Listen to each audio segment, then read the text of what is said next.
1949 November 26న మన భారత రాజ్యాంగం డాక్టర్ బిఆర్ అంబేద్కర్ గారి రచనా కమిటీ సభ్యులుగాను, అదేవిధంగా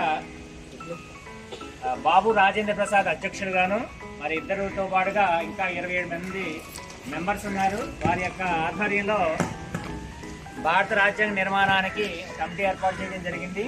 ఆ కమిటీ 2 సంవత్సరాల 11 నెలల 18 రోజులు పనిచేసి ఖచ్చితంగా భారత ప్రభుత్వానికి అందివ్వడం జరిగింది. దాన్ని ఈ రోజున ఆమోదించారు. ఖచ్చితంగా ఈ రోజు 75 సంవత్సరాలు పూర్తయిందనమాట.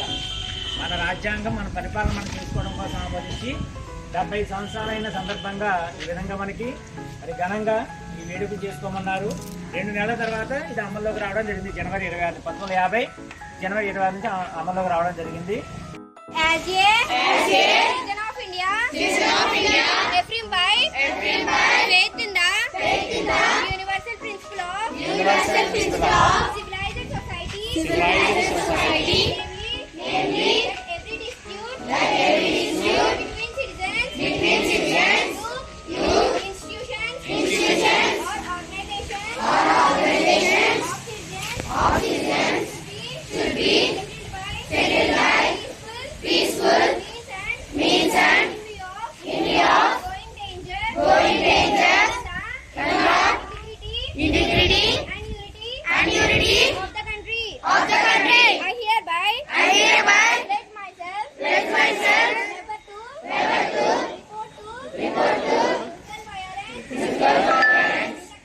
In the case of any dispute, whether in the mind, like the rule, or in any other parts of India.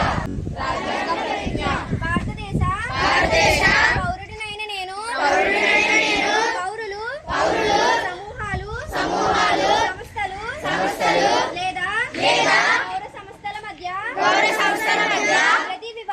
ప్రతి వివాదం శాంతియుత మార్గాల ద్వారా పరిష్కరించబడాలని నాగరికత సమాజం యొక్క సార్వత్రిక సూత్రంపై విశ్వాసాన్ని ధృవీకరిస్తూ దేశం యొక్క సమగ్రత మరియు ఐక్యతను పెరుగుతున్న ప్రమాద భారతదేశంలో ఏ ప్రాంతంలోనైనా లేదా నా పొరుగు ప్రాంతాలలో ఏదైనా వివాద విషయంలో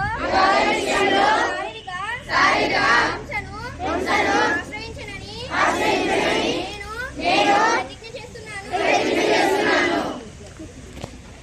దేశాల్లో అతిపెద్ద ప్రజాస్వామ్య దేశం అయినటువంటి మన భారతదేశంలో పరిపాలనా సంబంధమైనటువంటి ఒక గ్రంథాన్ని రాయడం జరిగింది.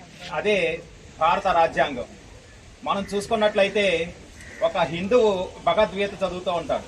దాన్ని ఆధారంగానే దానిలో ఉన్నటువంటి అంశాలన్నీ కూడా పాటిస్తూ ఉంటాడు, దానికి లోబడి ఉంటాడు. ఒక క్రిస్టియన్ ఉన్నాడంటే బైబిల్ చదువుతూ ఉంటాడు, బైబిల్ని తన ఆరాధ్యంగా చూస్తూ ఉంటాడు.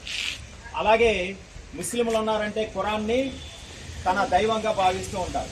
కానీ అలాగే ఒక్కొక్కరు ఏ మతం వాళ్ళైనా వాళ్ళకి పవిత్ర గ్రంథాలని ఆరాధిస్తూ ఉంటారు. మరి అన్ని మతాల వాళ్ళు కూడా ఒకే ఒక పవిత్ర గ్రంథం ఉంది. ఆ గ్రంథానికి లోబడి ఉండాలి. ఆ గ్రంథంలో చెప్పినట్టుగానే అందరూ అమలు చేయాలి. మరి అదే గ్రంథం భారత రాజ్యాంగం. మరి భారత రాజ్యాంగం రాయడానికి మరి డాక్టర్ బాబు రాజేంద్ర ప్రసాద్ అధ్యక్షతన కమిటీ ఏర్పడింది. రచనా సంఘ అధ్యక్షులుగా డాక్టర్ బిఆర్ అంబేద్కర్ గారు ఉన్నారు. మరి